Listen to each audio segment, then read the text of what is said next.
pre-meet with Andy and Nick beforehand about 2 weeks ago, I think it was. And they really, I know we got some good speakers at TPAS, but these guys really know their stuff and they really have got some interesting things to say.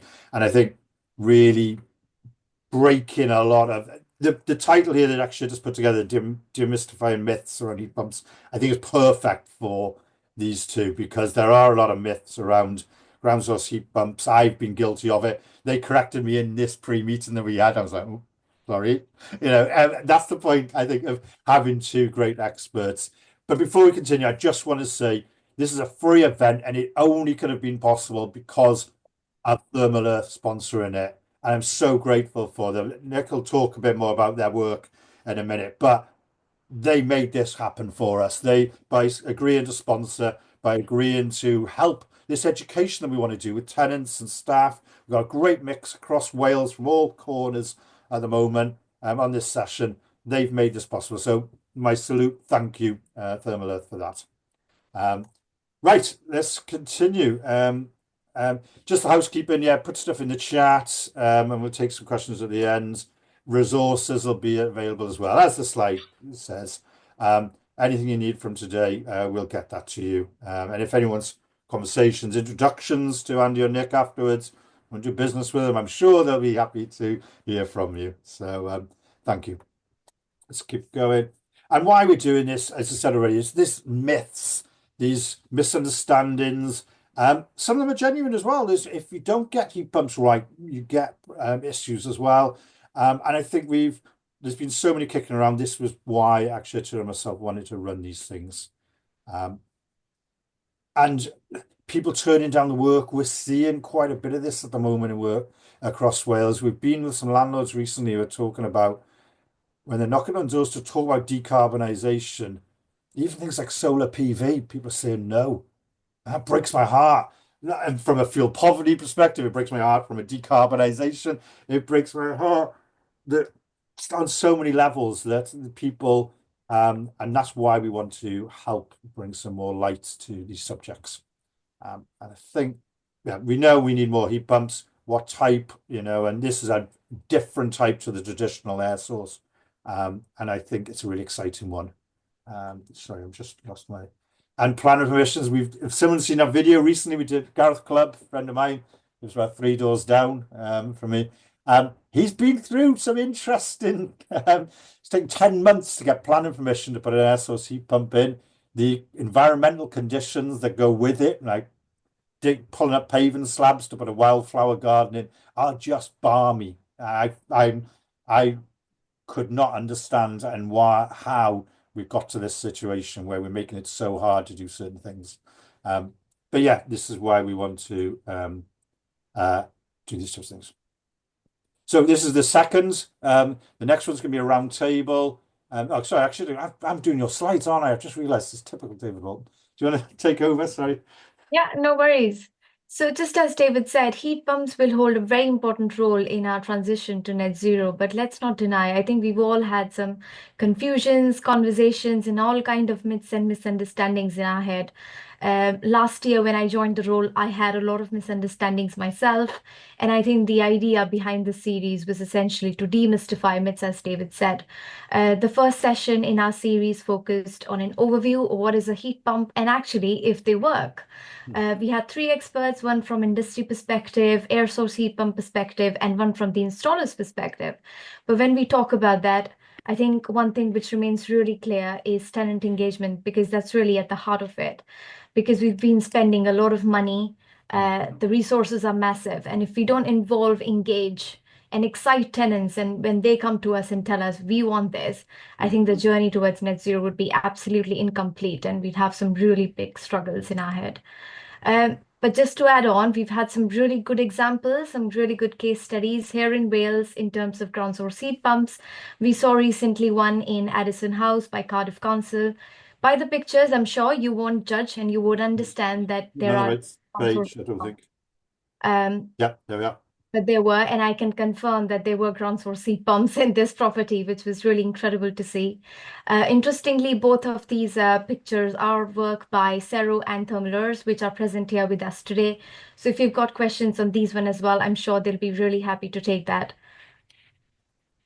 And just to add on, we also have a tenant engagement group on Facebook. So if you are a tenant and you're not a part of it, I'll be really happy to add you in if you're interested. So without any further ado, let's get on with our experts, which is Nick Salini from Thermal Earth, Director of Thermal Earth, and Andy from Cero, who's the co-founder and Chief Innovation Officer. But just as we discussed, let's get on with Andy and then move with Nick, if that's okay. Morning all. Right. Oh, no, Shall I I'll pop morning all. I'll pop some slides up. Death by tap. No, hopefully not death by tap. But let me share these. Right. Hopefully that has come up for everyone. Yeah. Yep, perfect. Cool. Okay, so I'm the prequel for Nick, who will talk more technically, I'm sure, and is better qualified to talk technically. I'm going to talk a whistle-stop tour for how I arrived personally, my journey to ground source heat pumps, if you will. um, I'll give a little bit of background about me for those that don't know me. So I'm trained as an architect, past president of the Royal Society of Architects in Wales, and I've spent all my career since the 90s working on how to achieve net zero and tackle climate change, or the climate emergency as it's now known. Um, so that's been the goal throughout my journey, and I've always been driven by the data and the evidence and how we get the right outcomes in practice. So what's the right solution for people, for residents of homes, and how we then, starting from that end in sight, how we get to that outcome. Co-founder of Cero. Cero does a number of different things. We are an energy services company, so we provide the billing to the residents at Addison House, but we also understand the homes and how to get those homes to net zero, whether they're new build homes like Addison House, where we were involved, but more extensively with retrofit and how the journey, or what we call the pathway for that home, goes from where the home is to where the home needs to be in a net zero world. And all of that is about getting affordable, comfortable outcomes for residents. Because if we don't start with that end in sight, then we're not going to get to where we need to be. So that's me. Let's jump on to the next slide. So it may come as a shock, but there's a climate emergency. Nobody's mentioned this before. It's clearly never made any headlines anywhere. But as you can see from that photograph taken from recent floods in Spain, which was tracked and evidenced by research to be made worse by the climate emergency, we are putting greenhouse gases into the air, the most common of which is CO2, which is why we talk about carbon. Technically, it's carbon dioxide and equivalent gases. Carbon dioxide is the measure that we use for greenhouse gases. So we need to stop putting greenhouse gases into the air, and quite possibly actually actively extract some of the carbon dioxide and other greenhouse gases that are already in the atmosphere. That's why tackling the climate emergency is commonly referred to as decarbonising, because we are removing the carbon from the atmosphere. So in an ideal world, we get to no carbon or greenhouse gases getting into the air, which is why it gets called net zero, because it's zero is none. So, and that's how it works. And it means a total of no carbon or equivalent gases emitted into the atmosphere over the course of the year.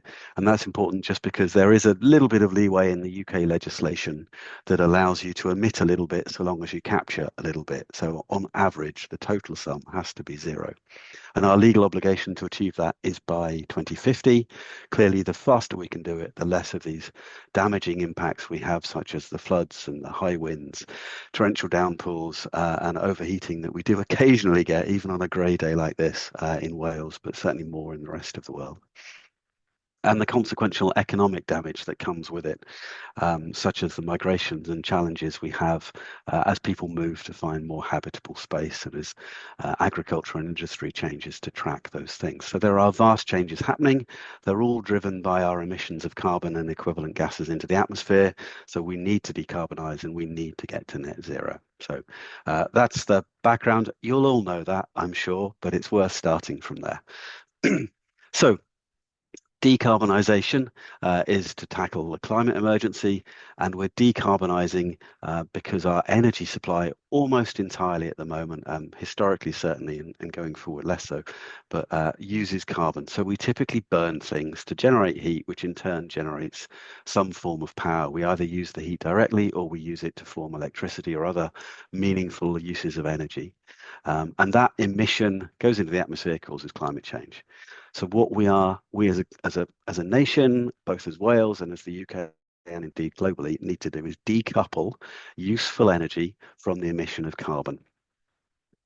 Now, the graph on the left is a little bit out of date, but it does show the last point on this slide, which is electricity is the only measurable, transportable and useful energy that can be generated without carbon emissions. I say generated because I'll come on to thermodynamics shortly, because everyone likes a bit of thermodynamics. What this means is, back when I started my work in the 90s, the grid carbon of electricity, so the amount of carbon and equivalent gases emitted to the atmosphere when you generated 1 kilowatt hour of electricity, was more than half a kilogram of carbon. That was huge, and at the time, the dash was away from electricity because it was so polluting. What's happened with the UK national grid, and we'll talk about that in a minute, is it has massively decarbonised, and that graph has carried on going from when it stops on that slide of about 2017 beyond where it is now, and the purple line is where gas emissions sit, and they're pretty consistent because we can't take the carbon out of gas. We still burn it to generate useful energy, whether that's heat or electric. So electricity is ultimately the mechanism which will allow us to decarbonize and to decouple energy from the carbon emissions, which is why you then get the climate emergency linked to decarbonization, which is in turn linked to electrification. So hopefully, following the steps so far, climate emergency, decarbonization, electrification. So there may be someone that will say, what about hydrogen? So hydrogen has a big part to play in lots of sectors. It potentially has a very important role to play in long-term storage. There's some fascinating research done by Energy Transitions Council and other global organizations which show that the UK has quite an unusual climatic problem in that we'll need some long-term storage, ultimately to deal with 2 weeks in February, which are when we have not enough wind and not enough sun. For the rest of the time, short-term and medium storage can probably see us through. Hydrogen might be a solution for that, and hydrogen is used in industrial processes. But hydrogen is not going to be used in heating homes. There are 2 reasons for this. The ultimate one is that the residents' bills, all of our fuel bills, will be higher. Modelling shows probably 70%, possibly more, than a simple electrified heating solution. There are some other concerns around hydrogen, but that higher bill, you can see the graph produced by Nesta on the left, shows the amount of energy we'd have to generate from electricity out in the North Sea or above North Wales. We'd need 6 times as many wind turbines to generate enough, the same amount of heat delivered into the homes if we selected a hydrogen solution, compared to the number of wind turbines we'd need out above North Wales if we were delivering a heat pump driven electrified solution.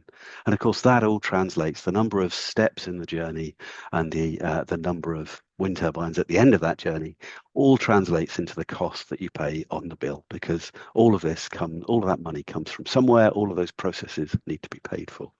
So there is lots of talk historically about hydrogen. The budget last week announced some 11 projects on hydrogen. It has a place, but its place is not in the home. So moving from the detour into hydrogen. So what we will start to see now in those last 3 slides is that we'll talk about climate change, and you'll then start to see that that means actually electrifying everything. So in our day-to-day life, that's what we're going to start to see, and you're already seeing that.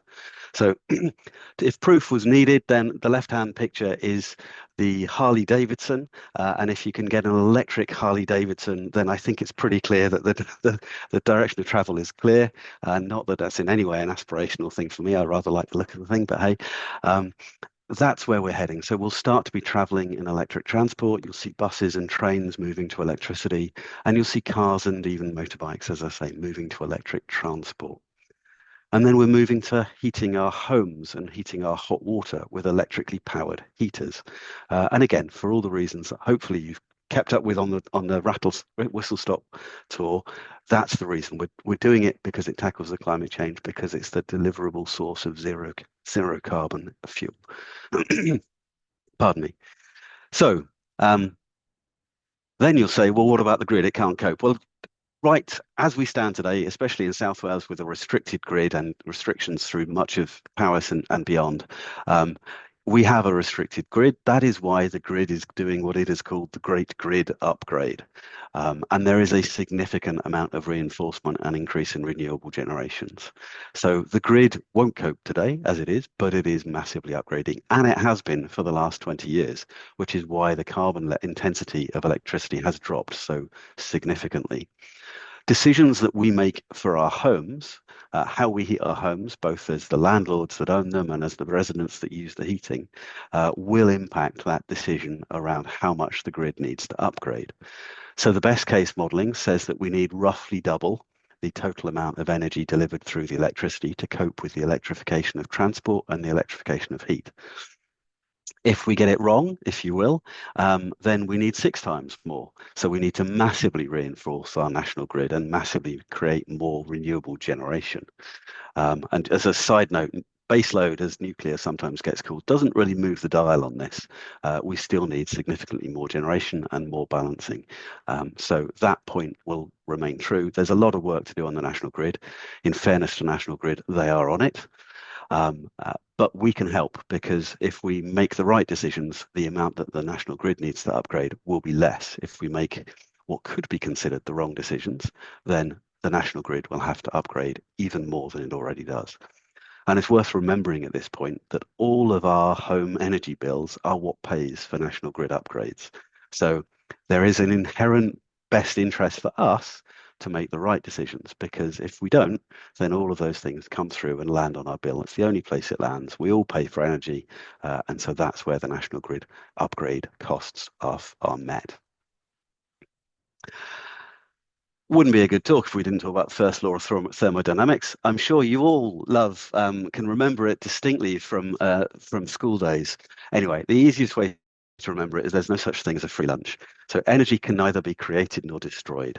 So you cannot get more out than you put in. You try it with your savings account, try it with your lunchbox, whatever you put in, you get out. It stays. The only thing that can happen is that it can transform. So you can put in one type of energy and you can get out a different type of energy. And electricity that is used to generate heat falls into those two. They all obey the law, because this is one of the laws that you really can't break. But some of them are a little bit more creative on the exam paper, as I've put it. So it's worth thinking about the first law of thermodynamics. You cannot create or destroy enemy, whether it's the little diagram on the left from an American US information energy website, whether you're transforming it from chemical to motion to thermal to electrical to radiant. It's all energy. It doesn't change. You don't lose any. It just turns into different varieties. So the two types of heating our homes with electricity fall crudely into the type which uses direct heating. So this is using electricity to generate heat. And actually, it's comparatively simple to generate heat from electricity. In fact, it's comparatively simple to generate heat from anything. Almost every process in nature and from humankind, every process generates some kind of side effect of heat. It's one of the other laws of thermodynamics to some extent. So we will generate heat, and we can do that at nearly 100% efficiency. So it's incredibly efficient. Your kettle is the most easy example to reach in your home, and your kettle converts electricity into heat at 99 point something or other efficiency. So almost everything you pay for as a kilowatt hour of electricity ends up as hot water in your kettle. The biggest risk there is that you boil more than you needed, so you're paying more than you needed to pay to get that cup of tea. Gas boilers, by contrast, even the best of them, will only convert 92% of the gas energy, of the chemical energy in the gas, into delivered heat into the heating system. And then it goes through the distribution pipework and into the radiators to warm the home as you want it to. Most commonly, they're down at 88%, potentially even lower than that. Oil boilers, further down the scale, even lower percentage of efficiency. So direct electric delivers 1 unit of heat for every unit of electricity. And that, at this point, that sounds fantastic, right? We've got the first law of thermodynamics that says you can't get out more than you put in, and we're nearly getting out everything that we've put in. That's pretty good, right? So night storage heaters, bar radiant fires. I remember the ones my grandma used to have, 2 bar, 3 bar, 1 bar. You can see those kind of things. And the more modern versions, so infrared heating, you can get now ceiling and wall wallpaper that you plaster or you paper onto the ceilings and then you plaster and skim over. So it's completely hidden, but they are all forms of direct electric heating. They are converting electricity to heat. They cannot break the first law of thermodynamics, so they can only do that at up to 100% efficiency. Quick sidebar on some of the infrared points, because in effect, it is worth noting that you cannot break the first law of thermodynamics, but the effectiveness of how that heat is delivered can feel like you do. So there is some evidence coming through that things like infrared heating might appear to achieve 120, maybe even 140% efficiency, because they're delivering the heat very specifically to where you feel that heat and the impact and the benefit of that heat. So they give the effect of achieving a better performance, but the law hasn't been broken. It is still 100% efficient. It's just doing it a little bit more targeted to the impact that you feel. That's an emerging space, but it looks like it may have a better impact, but still only a little north of 100% and still not breaking the law, if you will. So, as I said, the first law can't be broken. Energy in equals energy out, always, everywhere, forever. That is one of the laws of physics across this manifestation of the universe. So unless you're going to go Marvel and jump into another universe, that's where we are. However, the alternative solution for how you can deliver heat into a home with electricity recognizes that there's no law stopping us tapping into an additional energy source. And this is where heat pumps start to be creative thinking around that law of thermodynamics. So they're not breaking the law of the law, but they are using a secondary source of heat. And heat is everywhere. It's worth remembering that everything that is warmer than minus 273 degrees centigrade, Kelvin, sorry, so 0 degrees Kelvin, minus 273 degrees centigrade, has heat energy. The atoms are vibrating to some degree. So that basically means everything on Earth has heat. Now, making something hotter is relatively simple. You just apply pressure. Anyone who has worried about an exam or a job interview will know that when you're under pressure, you get hotter, right? So, and that's what a pump does. It can apply pressure to something. So a heat pump changes the way that it thinks about that law, because it doesn't use the electricity to generate heat. It uses the electricity to generate pressure. It squeezes the existing heat to make it hotter. And by doing that, they can appear to achieve a much higher efficiency. So heat pumps can achieve an efficiency that appears to be 300, 400, maybe even 500% that of the electricity alone. And it's not doing it because they're breaching the first law of thermodynamics. It's doing it because they're tapping into a second heat source. And that's why you get heat pumps called ground source heat pumps, air source heat pumps, and water source heat pumps. They're talking about the second source of energy, which is allowing the electricity to look like it gets above 100% efficient. Now, it's not breaking the law, but it is using some creative thinking to tap in a secondary energy source. For that reason, and if we've cantered through, but that's why that higher efficiency is so beneficial to the national grid and ultimately to our energy bills as homeowners and home occupants, because it is allowing greater use of electricity for the amount of delivered heat. It's making more heat out of the amount of electricity that's used. And that means less grid upgrade. That means all of the benefits that come with spending less on infrastructure and renewables and wind turbines and pylons and all of the storage systems that might be needed to go with that. So we're then down into, okay, so we've got heat pumps. They're the best way of heating a home in almost any circumstance. I won't go into, we can answer in questions, I'm sure, whether they can heat any home. The short answer is they can. And we can then talk about the different flavors. What's the best place to source your secondary energy from? And there are 3 main types. So the most common at the moment is an air source heat pump. So this is using the air to capture the residual heat in the air. So as I said, it's you may not feel it every day, but it is definitely warmer outside than minus 273 degrees. So there is heat in the air, and the heat pump captures that, compresses it, and then generates usable heat by raising its temperature from maybe 5 degrees outside, maybe 15 degrees outside, to the 20 or 22 degrees that you might want to have in your home by circulating that through, whether it's using water or air internally to circulate the heat. Air source heat pumps will typically deliver around 250, 300% efficiency. They're the cheapest to install. Sorry, coughing fit coming on. So the cheapest to install. You have an external unit like this. Sometimes you have an internal unit. Sometimes it's all done in the external unit. And it looks like an air conditioning unit. And frankly, it's very similar to an air conditioning unit. And because they're so similar to air conditioning units, every form of heat pump, if it's technically designed to be able to do it, can theoretically provide air conditioning. It's just, rather than applying pressure to the heat, it's effectively depressurizing the source and providing cooling. The drawbacks with air source heat pumps are that air is cooler in winter. So when you need the heat in the home the most, the source heat is a lower temperature. So you have to do a little bit more compressing in order to get that heat to be delivered to the temperature that you want. And you have to fit one of these external units. So it's a fan that blows the external air over some pipework. Looks like a radiator, really, with a fan strapped on the front of it. And that is collecting the residual heat from the air. So the fan needs to whir, which can make a small amount of noise. And you need quite a lot of air to pass over that pipework, which means you need free air movement around the unit that's fitted outside. So all of those things factor on an air source heat pump. So what are your other options? Well, water source heat pumps are another option.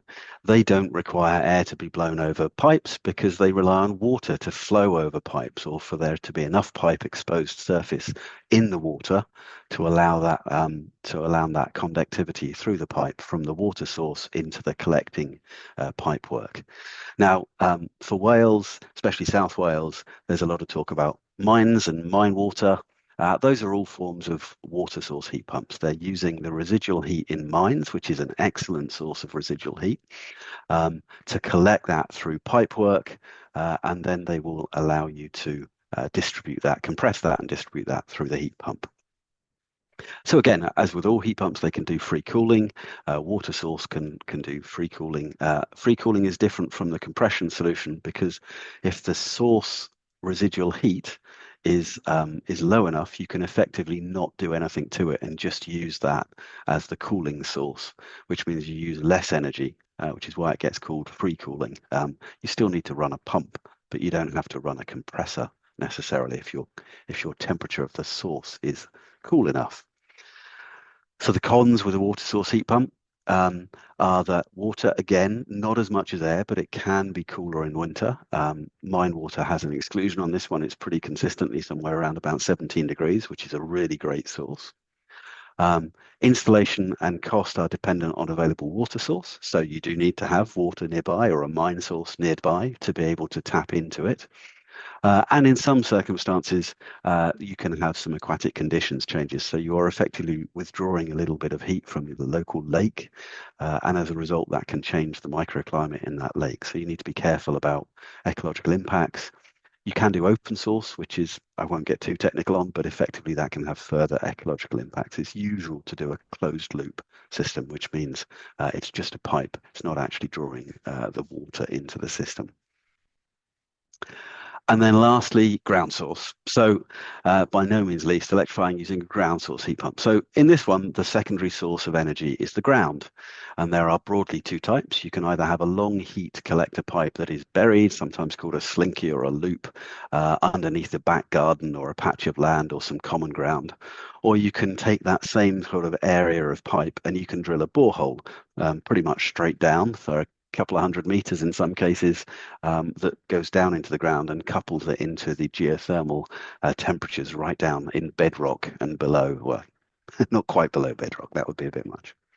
So the advantages of ground source are that you get the most stable temperature for the source of heat. So the secondary source of energy is the ground, and ground temperature when you're at 150 meters below ground is extremely stable. It is not affected by a little bit of snow, 50 stories above it. So from that point of view, very stable. And in winter, you get a much more consistent ground energy source. And that means the compressor can deliver the heat more efficiently. So you get those efficiencies that are typically higher than air source heat pumps. Water source from a mine might beat ground source, but ground source, when you haven't got a mine to plug it into, is probably, of the three main types of heat pumps, probably the most efficient. Similar to some types of water source, ground source can do free cooling. So that means it's using the ground energy, the ground temperature, which is typically 11, 12 degrees, and it's using that as a cooling source. So really all you're doing there is powering the pump to use that as a cooling source within a home. So free cooling, really just powering a low voltage or low wattage pump. Disadvantage of ground array systems are that they are ultimately, you need to either put a borehole or you need to dig up a big patch of ground in order to bury the coils of pipes underneath it, and reasonably deep. You're talking kind of over a meter, usually 1.5, somewhere around about that.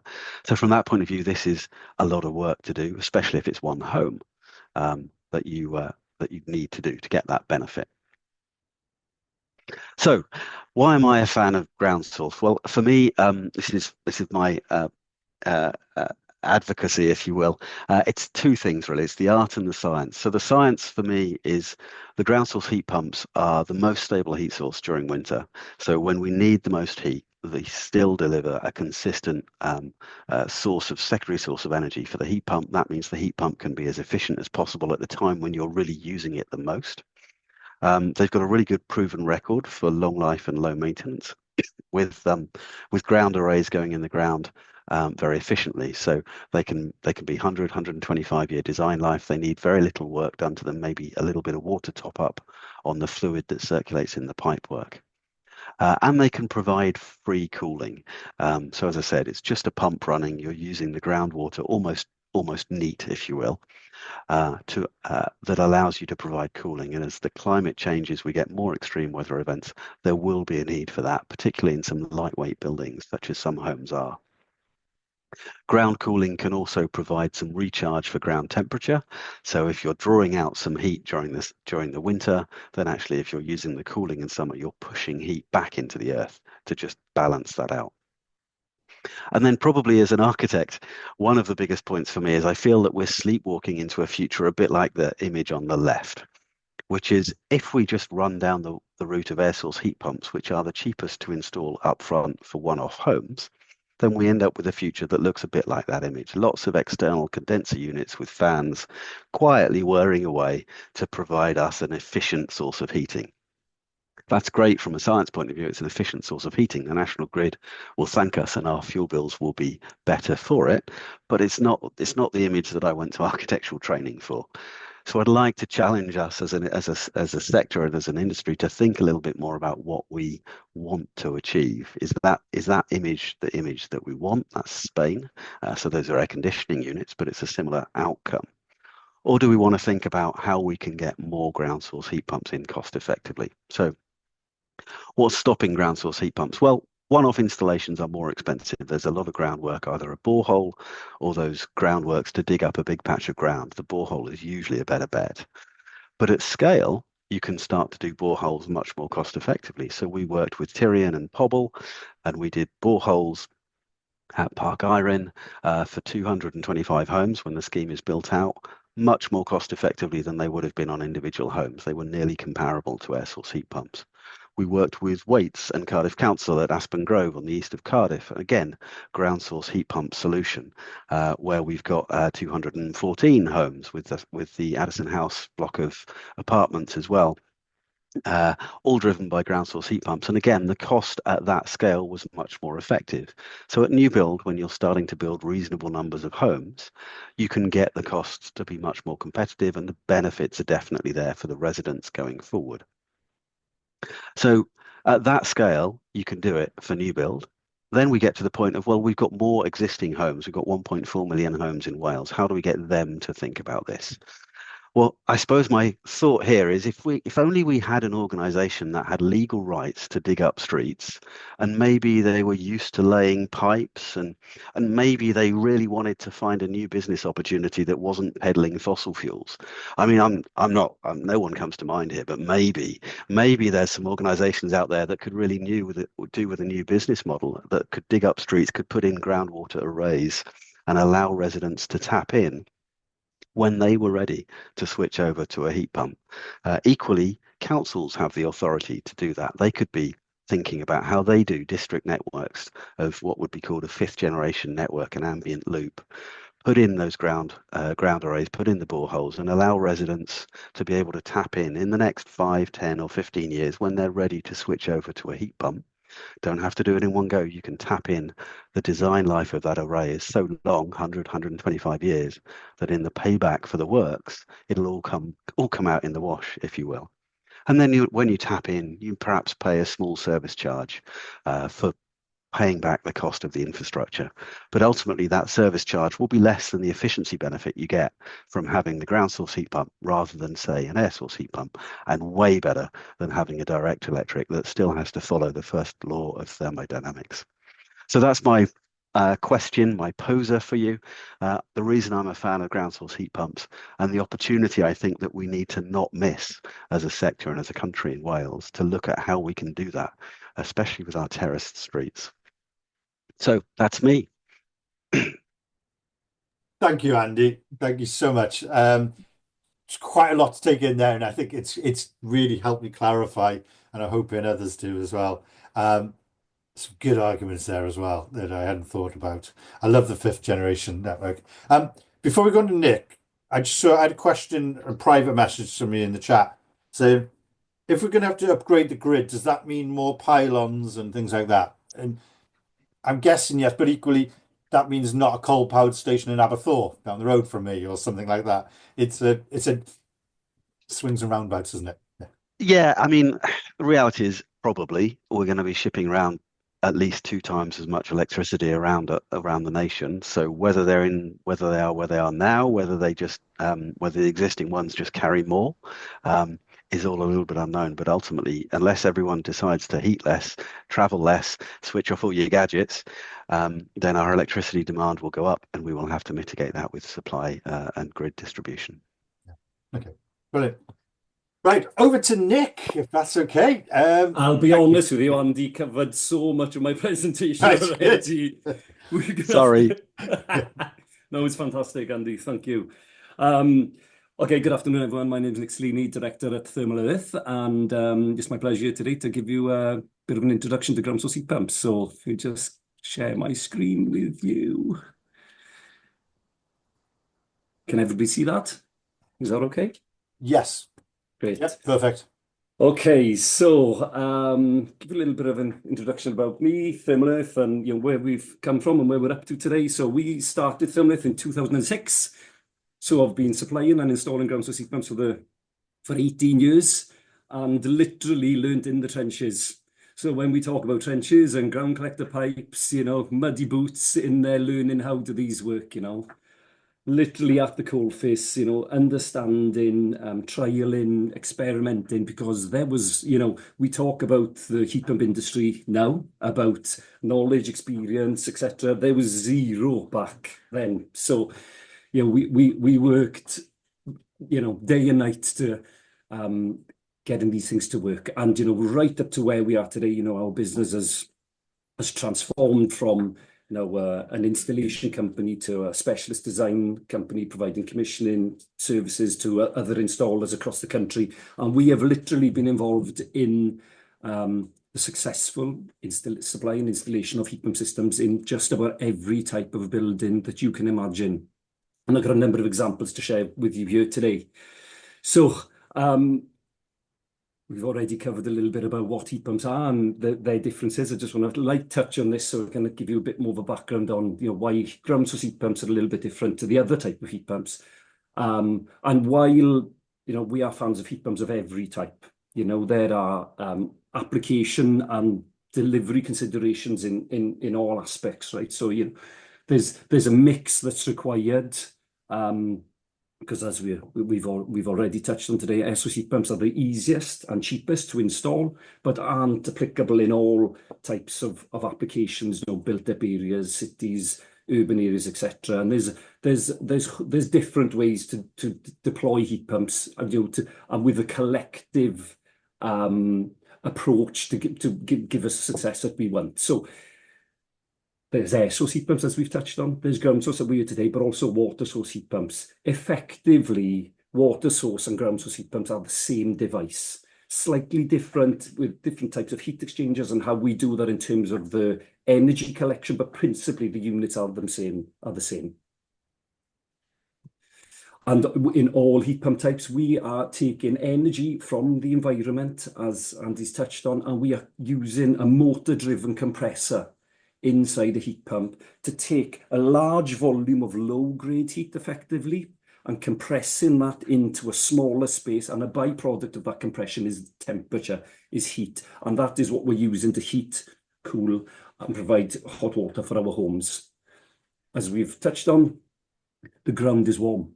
It is typically at 100 meters between 10 and 12 degrees. That does vary somewhat with different geology and locations across the UK, but the principle is around 10 to 12 degrees. As Andy's already touched on, it is insulated from the seasons, is insulated from, cold winters. Once we've got that pipe buried in the ground, we get constant inlet temperatures into the units, which gives us that extra efficiency that you will see from a ground source, seasonal efficiency from a ground source as you would to an air source. An air source is absorbing energy from the environment as well. It's absorbing it from the air. There is less energy in the air when it's cold outside, which means it's got to run a little bit harder and consequently using more electric to provide the amount of energy that we want to heat our homes and buildings. Additionally, air source heat pumps, the evaporators on the rear of them, they run a cold refrigerant through them. That creates condensation. It freezes. The air source heat pumps have to defrost as well. There's a little bit of loss of energy in doing that too. So we get asked about geothermal energy. So we aren't absorbing energy from the core of the planet with a ground source heat pump. We're absorbing solar energy that's stored in the upper levels of the crust, the ground that we have on the planet. There's different and varying types. So there's deep geothermal energy or there's near surface geothermal energy. So ground source heat pumps that we're typically supplying and installing, and the majority of the industry are installing, up to 200 meters depth is solar energy that's stored in the ground. But as we can all well appreciate, we know that the core of the earth is warm, and we can access that heat. So we have mine water, as we touched on, a little slide to talk to you about that later. We have geothermal probes, ground collectors, energy piles, and then there's also thermal storage as well, in taking energy out and putting it back into the ground. To give you a bit of an overview, and you can see on the graph on the left-hand side here, we have slight variations in the ground temperature in the seasons with what we sort of typical slinky type horizontal systems, because it is affected a little bit. But once you're down to about 20 meters, it is constant all year round. So we've been touched on coefficient of performance. Coefficient of performance is effectively the ratio of heat out versus the amount of electric that goes in. And the difference between the two is the energy we're absorbing from the environment. And that comes from the air, the ground, or the water. What I wanted to draw your attention to at the bottom is the source temperature on the lower axis of the screen here. And what you can see here is the difference. So on the left-hand side, we have COP, which is the coefficient of performance. Assuming we have a heating system that's designed to work at 45 degrees, which is the sloping red line, what we can see here is the difference in COP from a 0 degree source temperature, which might be the air with an air source heat pump, versus a 10 degree inlet source and a ground source. And you can see here, we go from a 3.5 efficiency to a 4.5 efficiency. And the sole difference here is the source energy temperature that's coming into the system. And this graph demonstrates that. There's other discussions around heat pumps of design flow temperature for the heating system. It's worth mentioning any heat pump system, regardless of type, is affected by its source temperature, which is what we're talking about now, but also by the distribution design temperature, radiator design, underfloor heating design, etc. And the green line, the red line, and the blue line demonstrates the effect on COP also by having a higher water temperature in the heating system. So we're always when we're designing systems, we're always talking about the source temperature that is our design point, but also the design operating water temperature of the heating system as well. And just to recap on the point that Andy mentioned earlier, when we talk about COPs of systems, average COPs of air source heat pumps target is around 300 to 350%. Ground source is 400 to 450%. And the main cost of the difference is the installation of the ground collector in the ground. And when we are talking to customers about the differences between the two technologies, there is a significant uplift in cost for the installation of a ground collector pipe. But when you are considering the long-term efficiency benefits of what the installation of that ground collector pipe will be on the long-term lifespan of the system, there is significant payback over a long-term investment plan. If you're looking for payback in 4 or 5 years, we're not going to win against air source. But as Andy touched on, ground collector pipes will be there for in excess of 100 years. I could talk to you about the first ground source heat pumps we installed in 2006. They're 10 minutes from my office here. They're still purring away. We still look after them.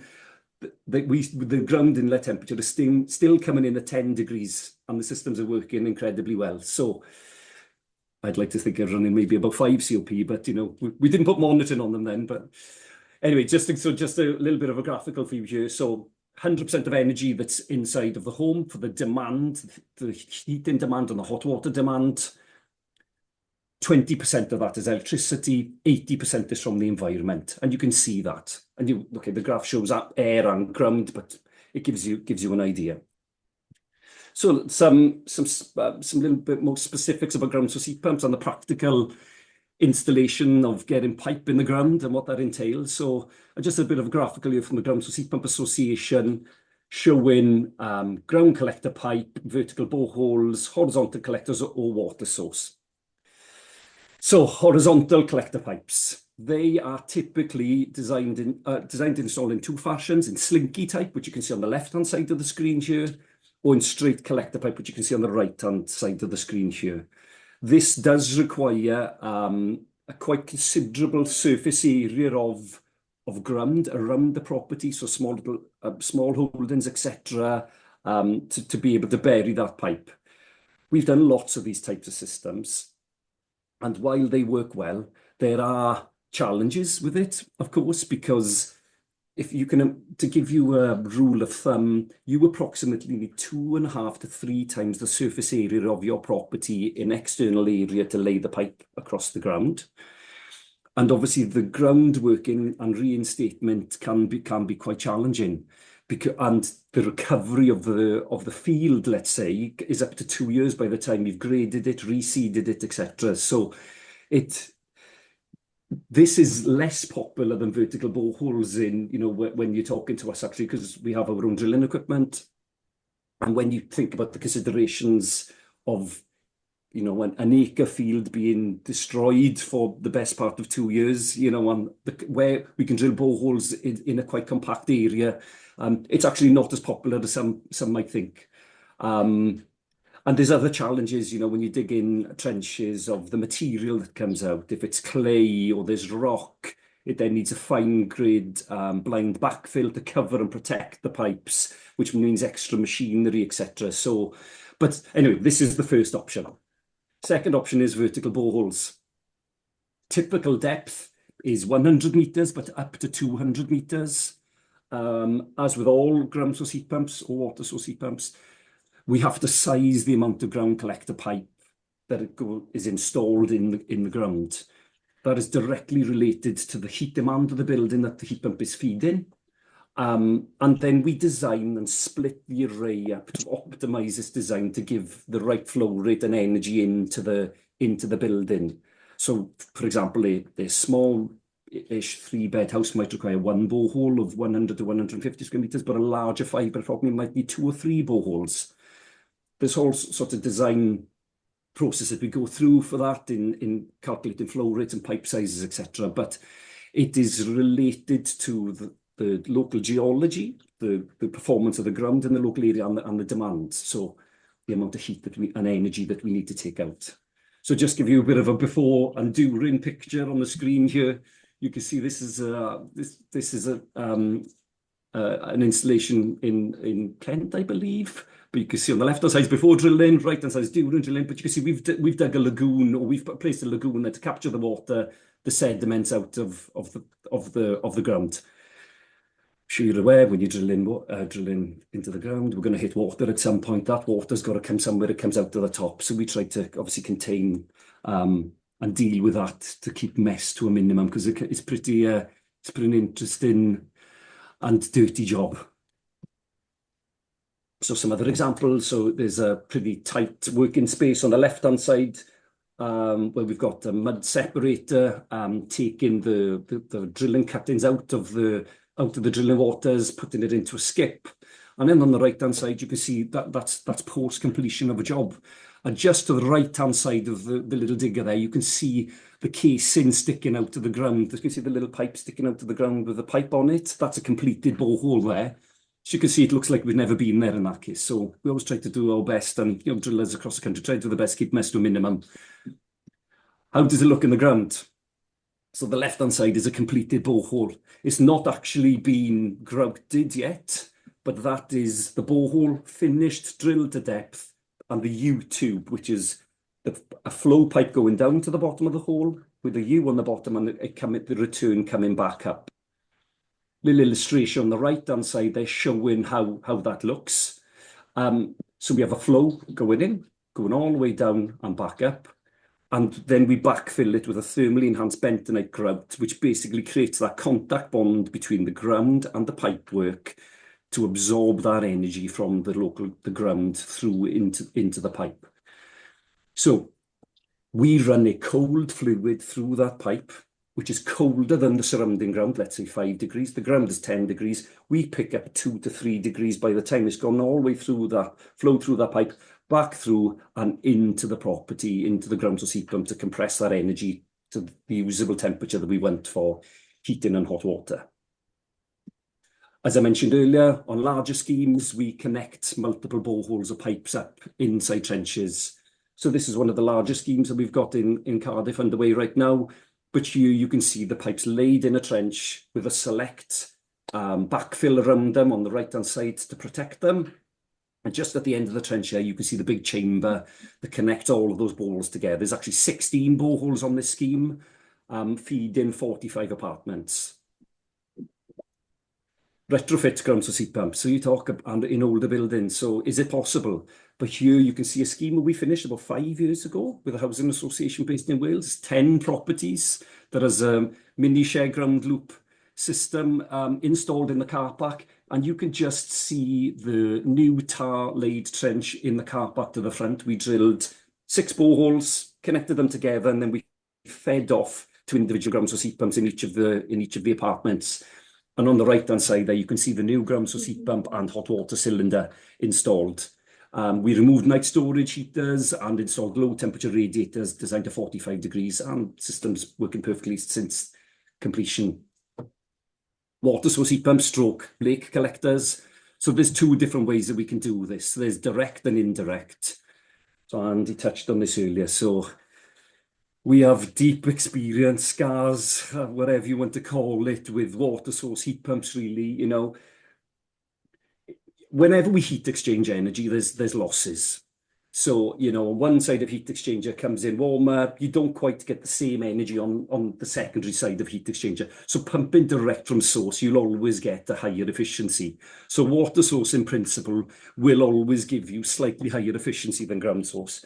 But long-term maintenance is a challenge because water carries minerals, it carries silts, it requires hands-on, maintenance engineer on hand almost all the time. So we like water source, but there's there's engineering considerations from installation right through for the lifetime of the scheme. Whenever we put a closed loop system in, just like what we've explained, so you can see here, this is effectively a ground source heat pump, but this installer laid the pipes in the water source. So rather than pumping the water directly out the river, we've running the fluid through the pipes down the pipework, picking up the energy as and this was an old working mill, picking up the energy as it runs across, taking it back into the house, compressing it and using it inside of the home. So your water source in principle is great, but it just needs some considerations. Here's an interesting project that we completed about 3 years ago, based in Hackney in central London.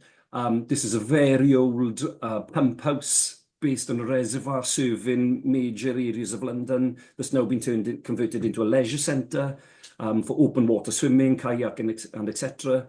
We removed some very big gas boilers there, and we installed a new ground source stroke water source heat pump in a custom built plant room. But what was different about here is we used these energy blades type devices to capture the energy, and we hung them off the bottom of the pontoon. As you can see here, there was 10 of these hung off the bottom. Very interesting. I spent a week on site. We were in and out of the reservoir, and it was great fun installing actually. But you know, you can see you know, so to explain the concept behind these a little bit. So if you can imagine a radiator, we run warm water through a radiator, and the radiator draws the air, the cold air from the bottom, and you feel the warm air rising out the top. These actually work in a different way. So the opposite way. So we run a cold fluid through those panels, and the water travels over the top and travels down. And then this black sheet, as you see it, it warms up the fluid that's inside that black sheet that gets taken into the property, into the plant room, compressed and heated the building from there. This is another super interesting project that we completed a few years ago. So this is Jubilee Pool in Penzance. This is the deepest geothermal well in the whole of the UK. So and this is true geothermal. So notable to point back to my screen on fundamentals of geothermal energy earlier. There are 2 anomalies in the UK areas that we have where there is true geothermal. And one is in Cornwall and one is in Newcastle. And so we got contracted to work on this project in Penzance.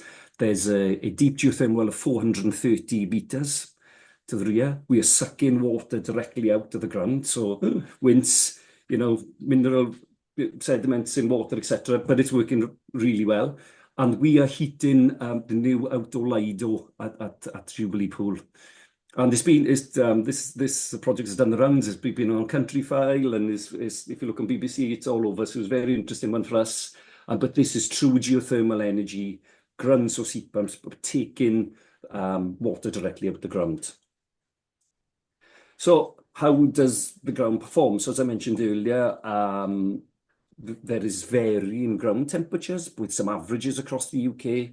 There is resources where we can tap into, and consultancy services we can tap into for reporting, etc. But on very large schemes, we actually carry out what's known as a thermal response test. So typically schemes where there are 20 or more boreholes, does this become viable? Because up to that point, if you can trim off one borehole, it's not really going to pay for the cost of the test, let's say. But this is our thermal response test for a project where we effectively test the performance of the ground in that local area. And we do that by putting heat into the ground. So with the heat pump, we take the heat out, but we do this by putting heat into the ground, measuring the amount of heat that goes in, the flow rate and the energy, and we can calculate how quickly that energy dissipates into the ground. And with that, then we can use that in some specialist software to tell us the performance of the ground, and we can validate the ground source heat pump array design then that we carry out and optimize it. So you can sometimes optimize it by trimming some boreholes because you know it's going to work better, or maybe adding some boreholes, in fact. So again, we touched on this a little bit slightly. So in the last couple of years, we have seen the deployment of ground source change somewhat in how they're configured in different types of applications and different types of buildings. So Andy touched on, was my next slide actually, is the Addison House. I've got some live pictures of that. But here we have this example of shared ground arrays. And there are a number of advantages with a shared ground array because the effectively drilling the first 30 meters of a borehole is typically the most expensive part of drilling because it's the softer material that's difficult to drill. When we're drilling into rock, that's good drilling effectively. So when we can optimize designs by not moving the rig so often, sharing the ground array across multiple properties, it's a very, very interesting new concept that we are now delivering across Cardiff with Cardiff Living and on a number of projects with Zero themselves. Here is Addison House. So on the left-hand side, you see the completed plant room. On the right-hand side, you can see the drilling rig in action. So this scheme is 200 kilowatts peak, providing 45 apartments from memory with a communal area. This unit is fully online. I watch it quite regularly. The ground loop is working incredibly well, and we're super happy with this performance. So, so there's, we've already seen that, but just let's skip over that. So just to give a bit more of an bit more points on shared ground loops in themselves. So they have ground arrays in general have a lifespan of 100 years. And previously, we have not seen investors, developers, contractors realizing what is being paid for upfront when we're putting a ground loop in the ground. When you were considering air source versus ground source, what are the differences between the two? Now, I'm not going to talk down air source. It certainly has its place. There's some super amazing systems out there. But in terms of application, ground source really have the advantages in many, many cases. So there's no need for specific planning for a ground source heat pump. It's considered permitted development. As I mentioned, they're incredibly cost effective when you think about the long-term plan and payback that it offers. And it's controllable and simple. There is nothing outside. The system is away from the environment. It's not affected by the weather at all. As we have been supplying this on heat pumps for 18 years, sadly, we are seeing breakdown of air source heat pumps 10, 12, 15 years old now, whereas ground source are still purring away because there's very little moving parts. There's just two pumps inside, effectively circulating the water from the ground and heat inside. And they're incredibly versatile. So shared ground loops can be fitted to almost any type of building. We've touched on 5th generation district heating systems. This is incredibly interesting because if each and every building in the community and neighbourhoods can have a heat pump with a low temperature loop feeding off each other, some with heating and some with cooling, we have a huge resource of interoperability between different systems working together. And they're incredibly resilient. So we have large communal systems where there's a communal plant room feeding multiples of buildings. It's a great scheme, but it's not the optimal scheme when you consider like a shared ground loop or network ground loop system. There's huge resilience and redundancy where each home has its own heat pump. And having deep experience in heating systems and different people's requirements, not everybody wants their home at the same temperature. No matter we can have all the standards we want, saying we want this one to be 21 or that one to be 18, this one to be 22. Or everybody have their own creature comforts. When everybody has their own heat pump, they only run their heat pump as hard as they want to heat their home, and they're in charge of how much they're paying. And whenever they have an individual heat pump, they're only paying for their own electricity bill. So we touched quickly on cooling earlier as well. So ground source heat pumps and cooling it's almost like a match made in heaven, because when we have cooling working together, we use that heat, we use that energy we put or take out of the ground to then cool in the summer. And we're literally using the ground loop as a sink and source between the seasons.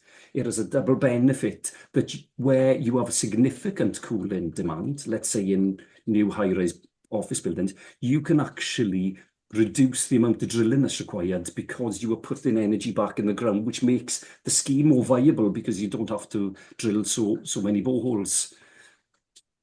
And we also have schemes then with simultaneous heating and cooling.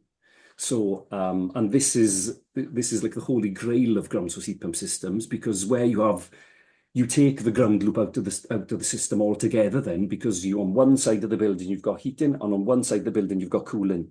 But when there's a dominant demand for heating and cooling, when one system drops out, uses the ground loop, and then it flips back to the ground loop on the other side.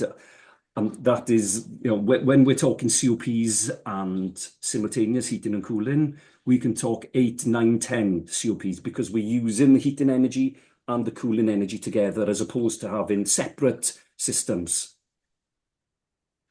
And I've got lots of examples such as this, but can ground source heat pumps or heat pumps in general work in all buildings? Absolutely, they can. This is a scheme here in Calderdale in Halifax. It's an old registry office buildings. This was one of 4 schemes with museums, etc. And with well-designed systems, with well-designed ground loops, well-designed heating systems that are optimized for the system, heat pumps in all buildings is not a problem. And lastly, we've already touched on mine water as well. So this is a bit of a passion on mine, actually.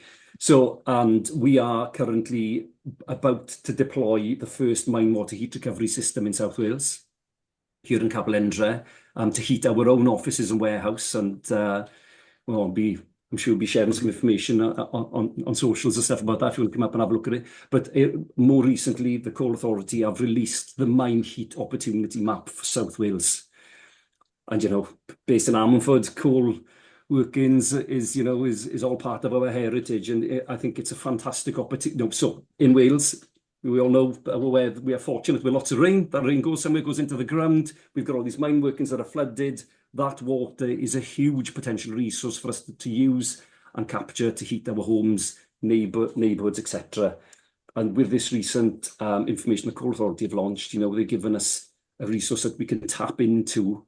And organisations like are here today can look at what is available at certain sites to plug heat pumps on, to plug into the mine water heat systems, to then plug into heat pumps, which are effectively ground source heat pumps, to then heat buildings. So, but there's lots of interesting stuff to talk about that as well. Okay, that's all for me. I hope I didn't recap too much of the same as what Andy did, but yeah. Thank you. I think it was a great complimentary talks there. That last map had me. I know it's certain we got North Walians here and everyone else, but there'd have been a few South Walians going, let's have another look at that one.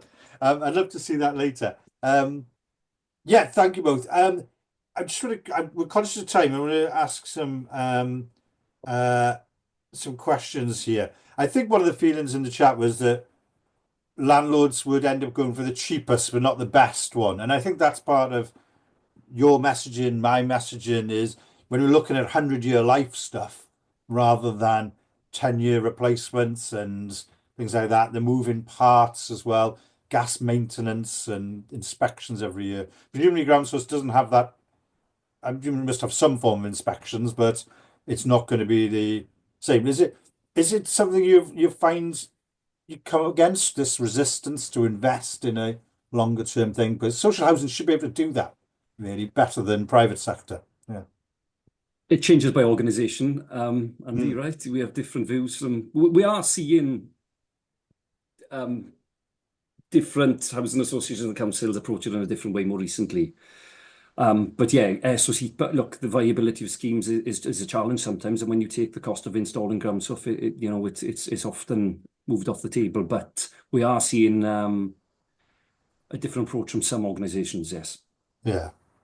So because Andy, you said you've put them into new developments, isn't it? It's that retrofit that probably would interest people most here today, isn't it? But I think Nick, you had examples there of retrofit of old buildings and things like that. But it needs to be done to scale. Really. Yeah. Yeah, the trick is scale. I mean, social landlords, local authorities, big utility companies, they should all be thinking in long-term 30-year plus business plans. And so that kind of mindset is what you need to have to see the benefits of ground source against the other forms of heat pumps come through. Yeah. And I do think there's this, now is the time to be having those thoughts, because as I sort of said in my slides, we're in danger of sleepwalking towards the quick and easy, comparatively speaking, solution. When actually you stopped and thought about it with a slightly longer term view, there is a better answer. but it does take a little bit of thought, and it will take a little bit of, Yeah. a little bit of financial replanning.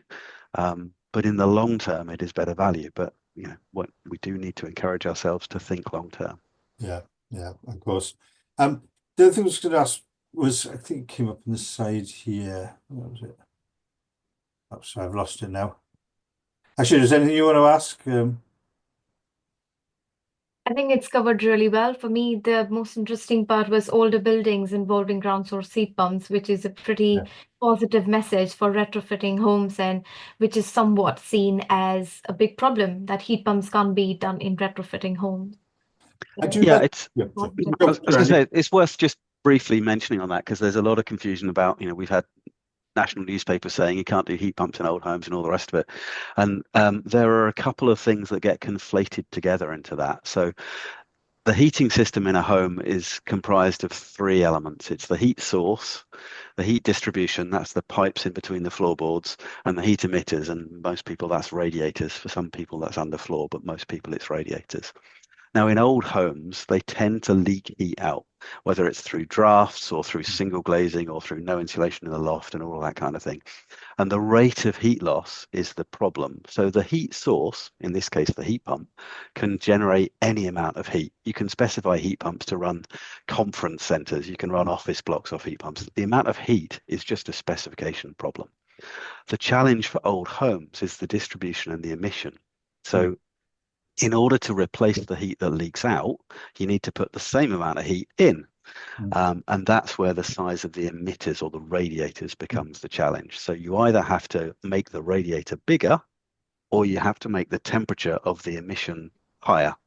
Now, as Nick's touched on really well, making the temperature of the emitter higher, the radiator, damages the efficiency, the COP of the heat pump. So you get a worse efficiency. Still better than a gas boiler by like 4 or 5 times, but it's not as good as it could be. Whereas the other option of making the radiator bigger is clearly takes up half the room or whatever you want, and it starts to become a problem for the size of the thing in the space. Yeah. So the problem is an emission problem in the home, not a heat source problem. Heat pumps can do it. Whether it can get the heat where you want it is the emitting problem, and that's the challenge. So I do think it's worth thinking about that because there will be, and we'll see now with heat pumps coming through, more efficiencies at higher temperatures.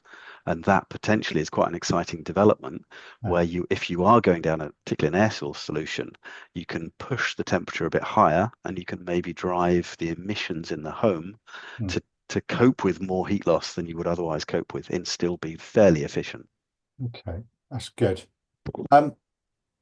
Nick, I just want to ask, there's one from Adam here. We were talking about stories about ground source heat pumps. Heard stories of people hitting air pockets in the ground when boring and causing explosions. Is this a risk? And Well, yeah. gas, Do you know what? I only how many heard people get blown up in your place every week, Nick? Never. But yeah, no, sadly, there was. I only learned about this last week. There was an occurrence of something in the Midlands, or Bedford, actually, thinking about it. I heard about it last week. But it's so rare in 18 years, we never heard of it before. But somebody hit a pocket of methane underground, plugged the hole, and somehow the methane seeped, and sadly a house exploded and somebody did pass away. So there's a big investigation on that actually. So what the implications of that are long term. But we've literally drilled thousands of holes with no problem, and so has loads of people in the industry. So I don't want to take away the seriousness of the situation, but yeah, and I think, sorry to jump in, to emphasize that it's novel and so it gets media coverage. And there's a great example in Wales Online when one of my neighbours had an EV and parked it on the pavement, very wide pavement, to charge it up, and it made the Wales Online as well. Someone's parked on the drive with an EV to charge on the pavement to charge. The garage at the end of the road parks 12 to 15 cars on the pavement every day of the week, every day of the year. And that's never made the media because it happens all the time. So it is that exception point that we get these one-off cases, gas explosions come into the news once or twice a year. So you do see that, and it isn't a case of we do this, we do nothing else. It's the counterfactual is, well, if we were to carry on with gas, for example, to heat our homes, we'd have gas explosions happening periodically around the UK because they do, and we'd be making climate change worse. So you kind of have to think of it as the alternative Yes. scenario here, and they're incredibly rare problems. Yeah. Yeah. And it's the same with fires at homes and things like that. We don't always report. We like reporting, fires from EV vehicles, but we don't report fires from just general electrical items these days. It's about making the news. So I think there is something there. But yeah, it's sad to hear that there's been an issue, say, up in Bedford. I'm conscious of the time. We have overrun, but is there anything people want to say, or anybody got any final questions? No. You're a good crowd. Lots of comments on the back. I still think lots of comments on the side about EV vehicles. We're going to have to tackle that one as a subject someday. Because I like doing sessions where we've got some hope or something positive to say, and I just can't find anybody on EV vehicles. And it's the charging, isn't it? It's not the vehicles, it's the charging that can give me some hope in a session. So, but we are working on that one. So thanks for the comments on the side. Right, I think we're going to wrap up here. I'm just conscious of the time. Anyone wants any introductions to Andy or Nick, please let us know. Some of the details are on there. I'm hoping we can get some slides out of you. I don't know how much is confidential there, but maybe I should try and get that. And obviously, to Nick as well as the sponsor. He's made this happen today, and we're very, very grateful at TPAS Cymru. I hope you found this useful as a free session. It means we don't have to get into landlord charging and all those moving invoices around for 29 quid and things like that. It's really inefficient, and we're into efficiency here, as is Nick. So by sponsoring it, thank you, Nick, for that. I really appreciate it. My pleasure. Thank you very much for having us. Cheers. Any more comments on there? Anything afterwards you think of, let us know. You know how to get hold of us at TPAS, and we can always pass that on as well. So appreciate it. Thanks, everybody. Have a good lunch or whatever your next thing Thank you is. very Yeah. much. Cheers.